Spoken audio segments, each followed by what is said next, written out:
हदे शहर से निकली तो गांव गांव चली, हदे शहर से निकली तो गांव गांव चली, कुछ यादें मेरे संग पांव पांव चली।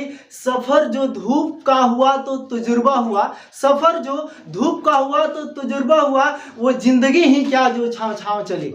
चलिए आज हम आपको बताते हैं ब्रीथ के बारे में, इसके परिमाप और क्षेत्रफल के बारे में। ध्यान दीजिएगा, इससे पहले वाले वीडियो में हम आपको ब्रीथ किसे कहते हैं, त्रिज्या, व्यास, उसके बाद त्रिज्यखंड, चाप, सब के बारे में चर्चा कर चुके थे और कुछ परिधि और क्षेत्रफल के बारे में भी आपको बता चुके थे। लेकिन आज हम प्रश्नावली 12.1 से लेकर के प्रश्नावली 12.3 तक, यानी कि अध्याय 12 में जितने भी प्रश्नावली है, सभी प्रश्नावली के अंदर जितने भी प्रश्न है, उन्हें बनाने के लिए जितने फॉर्मूले की जरूरत है, जितने सूत्र की जरूरत है, उन सभी को यहाँ पे ला दिए। इतने सूत्र को अगर आप देख लेते हैं, याद कर लेते हैं और समझ लेते हैं, तो इसी के आधार पर आपका पूरा का पूरा अध्याय 12 समाप्त हो जाएगा। देखिए पहला यहाँ पे फॉर्मूला क्या लिखा हुआ कि ब्रीथ की परिधि। देखिए परिधि को हम बताए थे परिमाप के नाम से भी जानते हैं, तो उसका सूत्र क्या होता है 2πr, या इसी को आप πd के द्वारा भी बता सकते हैं। देखिए ये दोनों में से कब कौन फॉर्मूला लगाएंगे, यदि किसी ब्रीथ का आपको डायरेक्ट व्यास दे दे, यानी कि d का मान दे दे, और उस वक्त अगर आपसे पूछा जाए कि ब्रीथ का परिधि क्या होगा, तो बाबू 2πr वाला फॉर्मूला मत बताइएगा, डायरेक्ट πd। और पाई का मान सभी को पता है, पाई का मान कितना होता है बाबू 22/7। पाई के बारे में आपको हम बताए हैं, पाई किसे कहते हैं ये भी बात बताए थे आपको, ठीक है ना, कि ब्रीथ के परिधि और इसके व्यास के अनुपात को क्या कहते हैं, पाई कहते हैं। इससे पहले वाले वीडियो में आपको मिल चुका है। और यहाँ पे पाई का जो मान होता है बाबू 22/7 या 3.14, और यह जो मान होता है यह एक सन्निकट मान होता है। पाई का जो मान हम अगर परफेक्ट निकाले तो 22/7 या 3.14 नहीं होता है, लेकिन हमारे गणितज्ञों ने 22/7 या 3.14 इसलिए बताया क्योंकि यह सन्निकट मान है, यानी कि इसके नजदीक वाला मान है। तो जहां भी पाई का इस्तेमाल कीजिएगा वहां पे आप 22/7 या 3.14, आपके प्रश्न में खुद दे देगा कि कहाँ 22/7 रखना या 3.14 रखना। यदि अगर न दे तो आप चुपचाप सिर्फ 22/7 का इस्तेमाल कीजिएगा, ठीक है। तो हम क्या करेंगे, जब अगर किसी ब्रीथ में अगर त्रिज्या का मान दे और उसका परिधि या परिमाप आपसे पूछे,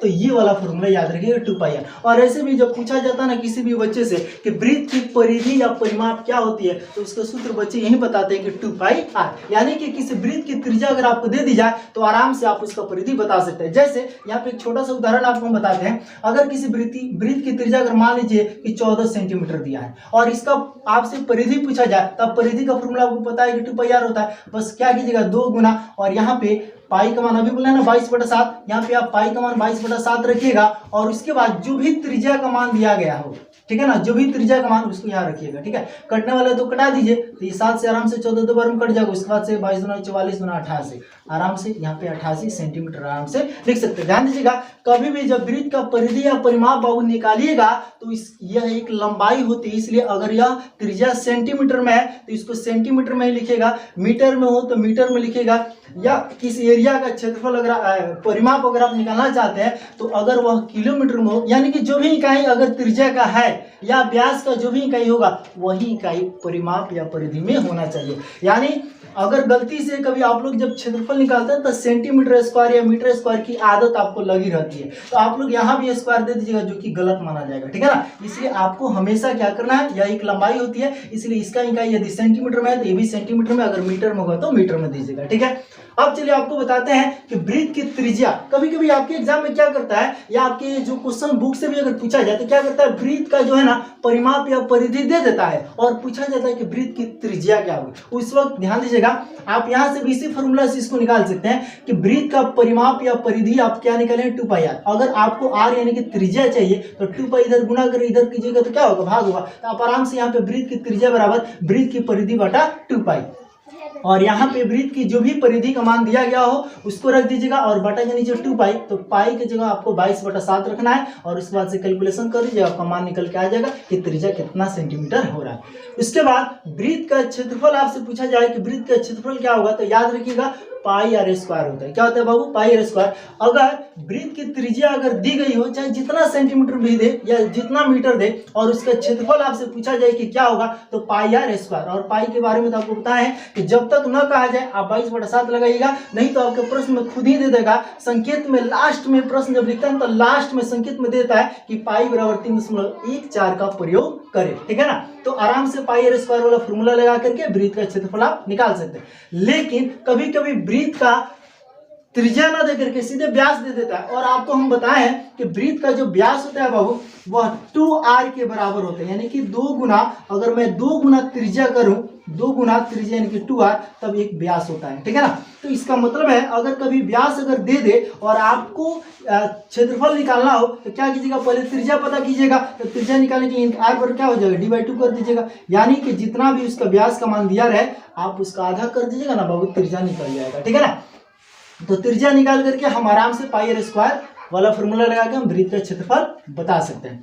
लेकिन प्रश्न ऐसे भी आ सकता है कि किसी वृत्त का क्षेत्रफल दे के आपसे उसका त्रिज्या जानने का प्रयास करेगा, तो हम क्या करेंगे बाबू, वृत्त की त्रिज्या ऐसे भी, यानी कि परिधि, देखिए अब आपके दिमाग में कहीं घूम रहा होगा कि भैया कब हम इसका इस्तेमाल करेंगे, कब इसका इस्तेमाल करेंगे। देखिए बाबू, जब वृत्त का परिधि दे दे और उसमें त्रिज्या पूछे तब ये वाला फॉर्मूला लगेगा, ठीक है ना। लेकिन अगर किसी वृत्त का क्षेत्रफल दे दे और तब आपसे त्रिज्या पूछे तो ये वाला फॉर्मूला लगाएगा, लेकिन यह रूट के अंदर जाएगा, ठीक है ना बाबू। क्योंकि यहाँ पे हम आपको छोटा सा बता देते हैं, आप जानते हैं कि पाई आर स्क्वायर क्या होता है बाबू, वृत्त का क्षेत्रफल होता है। वृत्त का क्षेत्रफल जब आप निकालते हैं पाई आर स्क्वायर कहते हैं। जब आपको आर चाहिए तो आप यहाँ पे पाई को इधर बटा के नीचे कीजिएगा, इधर आ जाएगा तो बटा के नीचे हो जाएगा, और चूंकि आपको आर चाहिए ना कि आर स्क्वायर, तो दोनों तरफ आप रूट कीजिएगा ना भाई। जब दोनों तरफ रूट कीजिएगा तो ये तो आर स्क्वायर रूट के अंदर है तो रूट से बाहर निकल जाएगा, यानी कि इधर बन जाएगा सिर्फ आपका आर और इधर हमारा बन जाएगा क्या कि रूट अंडर क्षेत्रफल बटा पाई। इसलिए हम इसको लिखे हैं कि वृत्त का क्षेत्रफल बटा पाई ये रूट के अंदर रहेगा, ठीक है ना।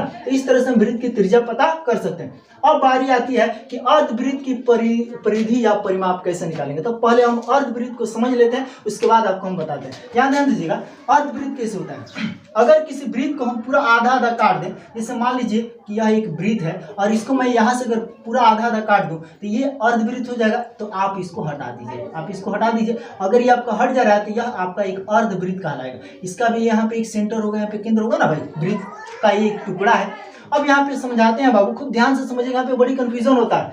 बच्चे क्या करते हैं, उनके दिमाग में रहता है कि वृत्त का जो परिमाप होता है वो 2πr होता है। हाँ भाई बात सही है, लेकिन जब बात अर्धवृत्त की आती है तो उनको लगता है ना अच्छा अर्धवृत्त माने आधा, तो एक को क्या करता है ना वो अधिया देता है, मतलब 2 भाग में बांट देता है, ठीक है ना। बस 2 से 2 खत्म, वो समझता है खाली पाई है, बकलोलवा नहीं होता है।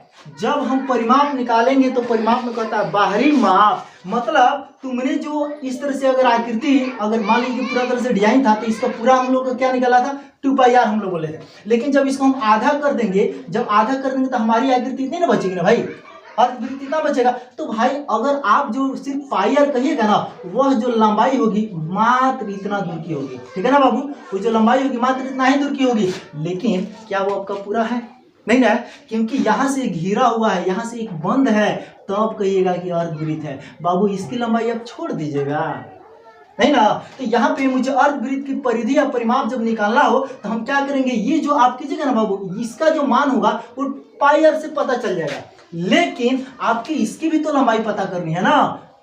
सब जोड़िएगा तब ना अर्धवृत्त का परिमाप निकलेगा। इसलिए इससे तो आप जानते हैं, या तो आप ये जानते हैं कि व्यास है, और नहीं तो आप ये भी जानते हैं कि यहाँ पे 2 गो त्रिज्या है, एगो है r एगो है r, 2 गो r मिलेगा तब व्यास बनता है, ठीक है ना। तो यहाँ पे आपको क्या करना होगा बाबू, हम लिखे हैं कि अर्धवृत्त की परिधि या परिमाप बराबर पाई r प्लस d, यानी कि पाई r इतना से पता चल गई, पाई r यानी कि आधा कर देंगे तो, और साथ ही साथ जब तक इसे हम लोग d कहते हैं, इसे d कहते हैं ना, कभी कभी क्या करता है ना, वृत्त का अगर या तो त्रिज्या दे दे या उसका व्यास दे दे और आपसे पूछे कि अर्धवृत्त का मतलब कि परिमाप क्या होगा, तो आप पाई r प्लस d कर सकते हैं। नहीं तो इसी को अगर हम चाहें तो पाई r अपनी जगह पर है, और d के बारे में अभी आपको बताएं कि जो d होता है ना वो 2r के बराबर होता है। तो आप d न लिख करके आप 2r भी लिख सकते हैं, तभी आपका आराम से वृत्त का परिधि या परिमाप निकल सकता है। अब सवाल है कि अर्धवृत्त का क्षेत्रफल कैसे निकाला जाता है। ध्यान दीजिएगा, अर्धवृत्त का क्षेत्रफल निकालने के लिए आप सभी को पता है कि वृत्त का क्षेत्रफल क्या होता है, पाई r स्क्वायर होता है। वृत्त का क्षेत्रफल क्या होता है बाबू, पाई r स्क्वायर होता है। एक बात बताओ, जब अर्धवृत्त का चाहिए बस इसको आधा कर दो, क्या कर दो, आधा कर दो, 2 भाग में बांट दो, आधा तो हो जाएगा। तो आधा को अगर इसे अगर हम चाहें तो क्या 1/2 आप पाई आर स्क्वायर ऐसे भी तो लिख सकते हैं, क्योंकि इसके नीचे कुछ नहीं, क्या है, एक ही है, और यहाँ पे मान लीजिए गुना का संबंध है तो इतना ही ना प्राप्त होगा, पाई आर स्क्वायर बटा 2। तो इसी को हम क्या किए, 1/2 पाई आर स्क्वायर किए। क्योंकि पाई आर स्क्वायर आपको पता है वृत्त का क्षेत्रफल होता है, तो आधा करना दो यार और वृत्त का क्षेत्रफल निकल जाएगा, इसमें कोई दिक्कत नहीं है। अब बारी है कि वलय का क्षेत्रफल क्या होता है। तो वलय का क्षेत्रफल के लिए लिखे हैं पाई आर स्क्वायर, यानी कि यहाँ पे कैपिटल में आर लिखे हैं, आप R1 भी लिख सकते हैं, ठीक है ना, और इसको R2 से भी दिखा सकते हैं, pi r square minus pi r square. यहाँ पे कंफ्यूजन है, मैं इसे कैपिटल से इसलिए दिखा रहा हूँ, बड़ा से इसलिए दिखा रहा हूँ ताकि आपको पता चले कि एक यहाँ पे वलय पहले क्या होता है, पहले इसको समझिए उसके बाद आपको बताते हैं, नहीं समझ में आएगा नहीं तो ध्यान दीजिएगा।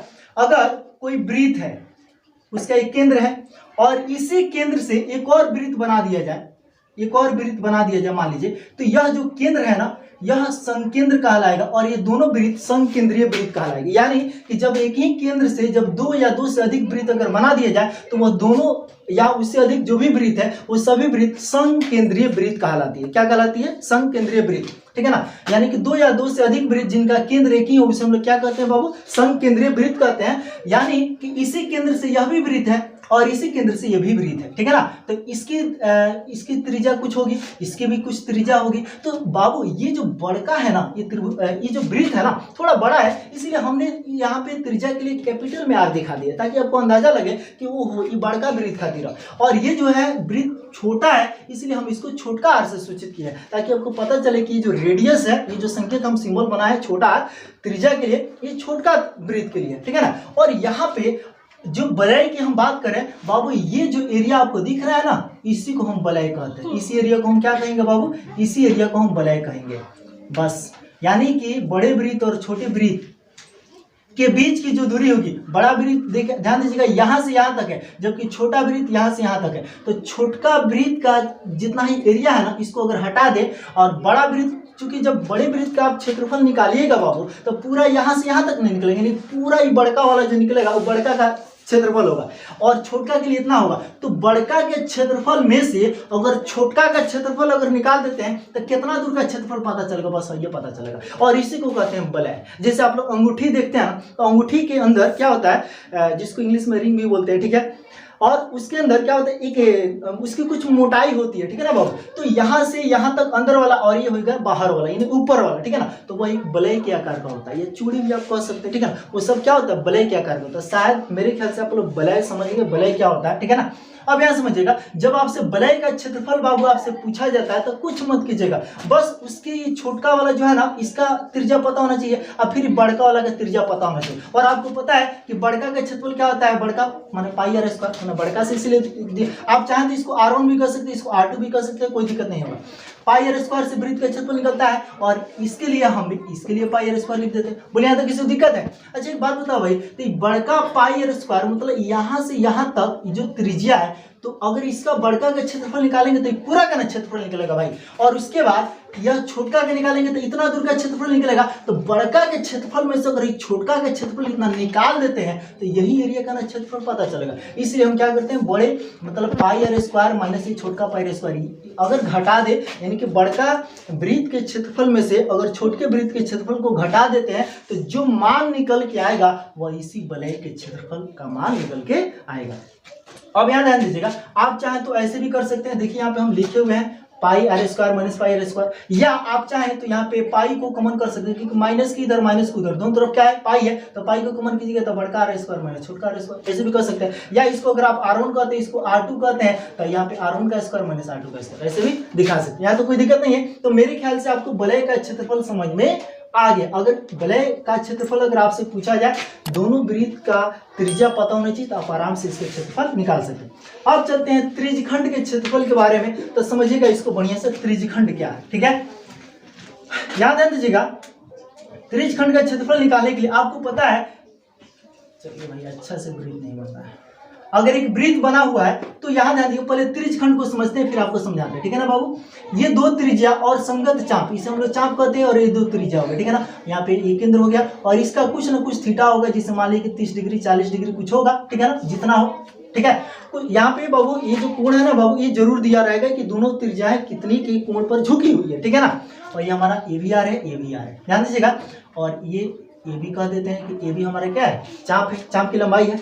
तो इसे हम लोग कहते हैं त्रिज्यखंड। इसे क्या कहते हैं, त्रिज्यखंड। अब ये छोटा है तो लघु त्रिज्यखंड, और ये बड़ा है तो दीर्घ त्रिज्यखंड। तो आपसे किसी भी त्रिज्यखंड का क्षेत्रफल आपसे पूछा जाए तो क्या कीजिएगा, तो फॉर्मूला बनाया क्या है कि थीटा बटा 360 पाई आर स्क्वायर। चूंकि बाबू आपको पता है कि एक बिंदु पर कितना डिग्री कोण बनता है, आप सभी को पता होगा, एक बिंदु पर 360 डिग्री का कोण बनता है। यानी कि अगर इसको हम पूरा तरह से घुमा दें तो 360 डिग्री का कोण बनेगा। एक बात बताइए, अगर आप वृत्त का क्षेत्रफल ये जाने हैं कि पाई आर स्क्वायर होता है, ठीक है ना, अगर यही फॉर्मूला मैं यहाँ लगा दूं तो थीटा बटा 360 पाई आर स्क्वायर, तो यहाँ पे अगर मैं इस पूरी की अगर बात करूं तो यहाँ पे अगर एक वृत्त बना है तो वृत्त के अंदर तो ये पूरा है ना, तो इसका कोण कितना है, 360 डिग्री है। तो यहाँ पे अगर थीटा की जगह 360 कर दे आप, फिर नीचे भी 360 और पाई आर स्क्वायर, तो क्या हुआ, 360 से 360 खत्म, तो सिर्फ हमारा क्या बचा था, पाई आर स्क्वायर बचा था। इसीलिए हम लोग इसमें थीटा बटा 360 न कह के सिर्फ हम लोग वृत्त का क्षेत्रफल पाई आर स्क्वायर कह देते हैं। लेकिन जब त्रिज्यखंड की बात होगी तो यह दो त्रिज्या और संगत चाप से घिरा क्षेत्र जो हमारा त्रिज्यखंड है, इसका क्षेत्रफल निकालने के लिए बाबू यहाँ पे आपको कोण का मान पता चलना ही चाहिए, ठीक है ना। तभी आप क्या कीजिएगा, जितना डिग्री पे ये दोनों त्रिज्याएं झुकी होगी उस डिग्री को, उस कोण को आप क्या कीजिएगा, थीटा की जगह रख दीजिएगा, बटा के नीचे 360 और पाई आर स्क्वायर, ये दोनों त्रिज्या का मान तो जरूरी देगा, ठीक है ना बाबू। और उसके बाद ये कोण का मान पता होना चाहिए, क्या कीजिएगा, थीटा की जगह उसको रख दीजिएगा, चाहे 30 डिग्री है तो आप 30 बटा 360 कीजिएगा, और यहाँ पे पाई आर स्क्वायर, तो आर का मान भी कुछ होगा उसको रख के कटावट के आप क्षेत्रफल निकाल सकते हैं। तो त्रिज्यखंड का क्षेत्रफल बाबू हम ऐसे ही निकालते हैं। अब सवाल है कि भैया कभी कभी पूछ देता है क्या कि लघु त्रिज्यखंड का क्षेत्रफल। बाबू अगर ये आकृति छोटी है ना तो इसको हम लघु बोलेंगे, और इसी तरह से अगर यहाँ से अगर बात करें तो ये थोड़ा बड़ी हो जाएगी। अगर कभी कभी अगर दीर्घ त्रिज्यखंड का देता है इसका कोण का मान, आप पूछ देता है कि दीर्घ त्रिज्यखंड का क्षेत्रफल क्या होगा, तो आपके पास भेजा नहीं है, कहा है बकलोल सा 360 डिग्री पूरा है, इतना 30 डिग्री है, तो 360 में से 30 को घटा दो, कितना बचेगा, 330 डिग्री बचेगा। बस पता चल गया। क्या करेंगे, इसका अगर क्षेत्रफल निकालना हो तो थीटा की जगह 330 रख दो, ठीक है ना, ऐसे ही निकालिएगा, बाकी और कुछ नहीं है, ठीक है। अब चलते हैं चाप की लंबाई बराबर पूछ दे। देखिए हम आपको बोले हैं यहाँ से यहाँ तक हम लोग क्या बोलते हैं, चाप कर दे। चलिए एक मिनट दूसरा फिगर बनाते हैं। चाप की लंबाई अगर आपसे पूछ दे, अगर कोई वृत्त है और इसमें पूछ दे, वृत्त दे करके, और यहाँ पे एक चाप की लंबाई है, ठीक है ना, और इस AB की लंबाई आपसे पूछ दे कि बताइए इस AB की लंबाई क्या होगी, ठीक है ना। तो उसके लिए हम क्या करेंगे बाबू, आपके सामने एक फॉर्मूला यहाँ लिखा हुआ है कि थीटा बटा 360 2 पाई आर, ठीक है ना। तो क्या करेंगे, आपको पूरे वृत्त का परिधि निकालने का फॉर्मूला 2 पाई आर है, ठीक है ना। और इतना दूर का अगर आपको लंबाई अगर पता करना है कि A से B तक की लंबाई क्या होगी, तो कुछ मत कीजिएगा, ये जो लंबाई आपको निकालने की बात होगी बाबू, तो यहाँ से यहाँ तक और यहाँ से यहाँ तक, ठीक है ना। यहाँ पे ये जो मतलब बिंदु होगा ना, ये दोनों बिंदु अगर यहाँ से इसको मिला दे, इसको मिला दे, यानी कि ये क्या है, त्रिज्या है, तो इस त्रिज्या की लंबाई कुछ ना कुछ तो होगी ना भाई, ठीक है ना। और उसके बाद ये दोनों त्रिज्याएं कुछ तो कोण पर झुकी होगी, ठीक है ना। जितना कोण यहाँ पे बना होगा उसी कोण के मान को हम क्या करेंगे, यहाँ रख देंगे, चाहे 30 हो, 45 हो, 60 हो। अधिकतम आपके एग्जाम में नहीं आता 30 डिग्री देगा ना, तो 45 देगा, आनी तो 60 देगा, ठीक है ना। यानी कि ऐसा देता है ना जो कट जाए, 90 भी दे सकता है, ठीक है ना। तो यहाँ पे हम क्या करेंगे, उसको रख देंगे, और फिर उसके बाद बटा में 360 और 2 पाई आर, आर की जगह त्रिज्या का मान रख दीजिए, बात खत्म। चाप की लंबाई यहाँ से यहाँ तक की लंबाई आराम से पता कर सकते हैं। अब आता है कि वृत्तखंड का क्षेत्रफल कैसे निकालेंगे। बाबू वृत्तखंड पहले जान लीजिए किससे करते हैं, ध्यान दीजिएगा। अगर कोई जीवा, पहले इसको समझिएगा, जीवा के बारे में आपको पता है, इसको हम लोग क्या बोलेंगे बाबू, जीवा। ये ए भी हमारी क्या है, जीवा है, ठीक है ना। वृत्त को जो है खाली दो भाग में बांट दे, रेखाखंड हमारी जीवा कहलाती है, चाहे छोट काटे बड़ काटे उससे मतलब नहीं। तो ये हमारे वृत्त की जीवा, तो ये वृत्त की जीवा, और इसके द्वारा यहाँ से देखिएगा यहाँ से यहाँ तक ये हमारी चाप की लंबाई। तो वृत्त की जीवा और संगत चाप से घिरे क्षेत्र को क्या कहता है, वृत्तखंड कहता है। अगर इस वृत्त, ये छोटा है इसलिए लघु और ये बड़ा है इसलिए दीर्घ वृत्तखंड कहेंगे, ठीक है ना। अगर इस वृत्तखंड का क्षेत्रफल अगर आपसे पूछा जाए कि क्या होगा बाबू, थोड़ा सा आपको भेजा कि अप्लाई करना है, क्योंकि इसमें हम इसका भी इस्तेमाल करने वाले हैं, ठीक है ना। देखिए इसके लिए क्या करेंगे, यहाँ पे हमारा केंद्र होगा, यहाँ से यहाँ और यहाँ से यहाँ। आपको पता है कि मैं अगर यहाँ पे ये दोनों त्रिज्याएं अगर कुछ डिग्री पर अगर झुकी हुई है, जैसे मान लीजिए कि 60 डिग्री पर झुकी हुई बात कर रहे हैं, ठीक है ना। तो अगर मुझे सिर्फ इतना का क्षेत्रफल पता करना है कि क्या होगा, तो इसके लिए क्या करेंगे हम, इस पूरे त्रिज्यखंड, ध्यान दीजिएगा ये क्या है, यहाँ से यहाँ तक ये क्या है बाबू, ये त्रिज्यखंड हुआ ना। तो इस पूरे त्रिज्यखंड के क्षेत्रफल में से अगर त्रिभुजवा खानी लोग अगर क्षेत्रफलवा घटा दें तो बचेगा कि नहीं बचेगा, ठीक है ना बाबू। तो इसके लिए हम क्या करेंगे, इस पूरे त्रिज्यखंड के क्षेत्रफल में से क्या करेंगे, इस त्रिभुज का क्षेत्रफल जब घटा देंगे तो हमारे इस वृत्तखंड का क्षेत्रफल पता चल जाएगा। इसके लिए फॉर्मूला क्या लिखे हैं कि थीटा बटा 360 पाई आर स्क्वायर, ये क्या है, त्रिज्यखंड का क्षेत्रफल है। और इसमें से ये जो निकाले ना बाबू 1/2 आर स्क्वायर साइन थीटा, यह इसी त्रिभुज का क्षेत्रफल है। ठीक है ना बाबू, दिमाग में बैठा लीजिएगा।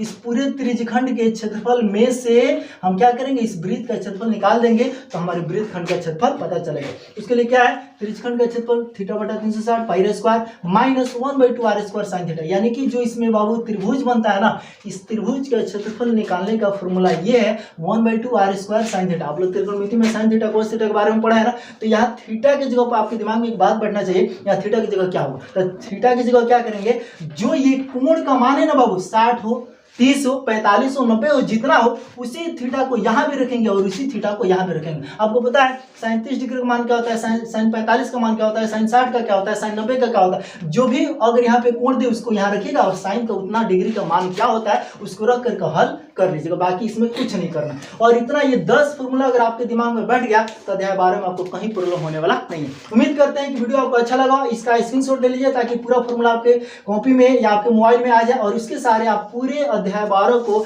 एक एक प्रश्न को आप हल कर सकते हैं। तो चलिए हम फिर मिलते हैं अगले वीडियो में अध्याय 12 के पहला प्रश्नावली 12.1 को लेकर के फिर मिलते हैं अगले वीडियो। तब तक के लिए जय हिंद।